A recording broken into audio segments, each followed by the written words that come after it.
Pakistan restaurants unity association और SBS frozen foods के ज़ेर एहतमाम कोरोना वायरस के बाइस रेस्टोरेंट को बंद करने के खिलाफ गुलबर्ग लिबर्टी चौक में मुजाहिरीन अपने मुतालबात के हक में एहतजाज कर रहे हैं। मुजाहिरीन ने रोड ब्लॉक करके ज़बरदस्त हुकूमत के खिलाफ एहतजाज किया और हुकूमत से मुतालबा किया है कि हमें SOPs के मुताबिक अपने कारोबार करने की इजाज़त दी जाए।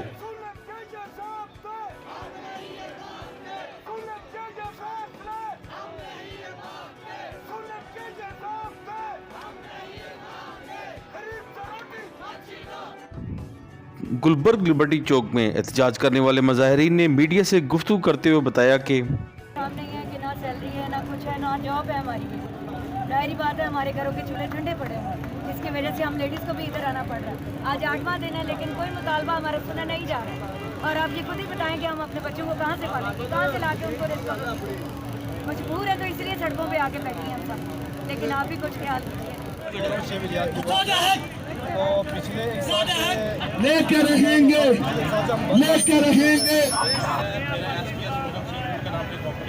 और हम यहाँ पर इकट्ठे हुए एहतजाज करने के लिए 11 हमारा आउटडोर जो है ना डाइनिंग जो है ना खोली जाए, बंद किया जाए। और दूसरी बात ये कि हुकूमत साहब से मैं ये रिक्वेस्ट करना चाहूँगा कि ये लोग लॉकडाउन कर देते हैं, इस लॉकडाउन का मतलब नहीं समझाते कि पीछे इसके पीछे कितनी बड़ी हिस्ट्री है।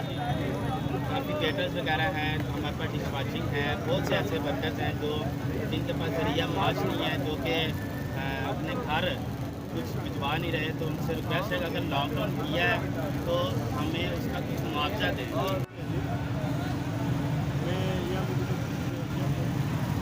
तो क्यों एहतजाज किया हुआ आज आपने, ये बताइए। एहतजाज इसलिए किया है कि ये हमारे जितने रेस्टोरेंट के लो तबके जो मुलाजिमिन हैं वो पिछले आपको पता 6-7 माह से बगैर तनख्वाह के वो घर में बैठ के आए थे।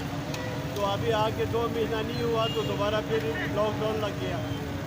तो उनके लिए, गरीबों के लिए हम सारे इधर रोड पे निकले हैं, क्योंकि सारे बेरोज़गार हो गए। सबके आपको पता है यहाँ पे दूर दराज से लोग आए हुए हैं, तो उनको घर का किराया भी देना है, बच्चों का फीस भी देना है, घर का रोटी पानी भी चलाना है।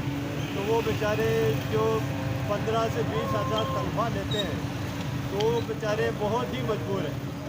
अब आपको पता तंग आमद